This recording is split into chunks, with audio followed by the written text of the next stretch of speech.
അങ്ങനെ കാത്തിരിപ്പിനൊടുവിൽ തുടരും എന്ന ചിത്രത്തിൻ്റെ ഏറ്റവും പ്രധാനപ്പെട്ട റിലീസ് അപ്ഡേഷൻ ഇപ്പോൾ ലഭിച്ചിട്ടുണ്ട്. ആ ഒരു അപ്ഡേഷനാണ് ഇന്നൊരു വീഡിയോ ഭാഗത്ത്. വീഡിയോയിൽ കൊനുമ്പേ വീഡിയോ ലൈക്ക് ചെയ്യുക, ചാനൽ സബ്സ്ക്രൈബ് ചെയ്യാൻ വേണ്ടി ശ്രമിക്കുക.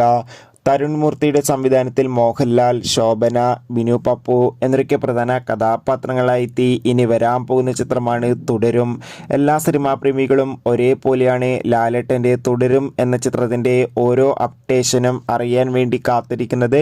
ഫൈനലി ചിത്രത്തിൻ്റെ ഏറ്റവും പ്രധാനപ്പെട്ട അപ്ഡേഷൻ ലഭിച്ചിട്ടുണ്ട്. ആ അപ്ഡേഷൻ മറ്റൊന്നുമല്ല, ചിത്രത്തിൻ്റെ റിലീസ് പലതവണ മാറ്റിവെച്ചിട്ടുണ്ടായിരുന്നു. എന്നാൽ ഇപ്പോൾ കിട്ടുന്ന അപ്ഡേഷൻ പ്രകാരം തുടരും എന്ന ചിത്രം ഈ വരുന്ന മെയ് മാസം 15-ാം തീയതി തിയേറ്ററുകളിൽ എത്തുമെന്നാണ് റിപ്പോർട്ടുകൾ സൂചിപ്പിക്കുന്നത്. എന്തായാലും ലാലേട്ടൻ്റെ തുടരും എന്ന ചിത്രത്തിൻ്റെ റിലീസിനായി നമുക്ക് കാത്തിരിക്കാം. ചിത്രത്തിൻ്റെ കൂടുതൽ അപ്ഡേഷൻ ഉടൻ തന്നെ വരും.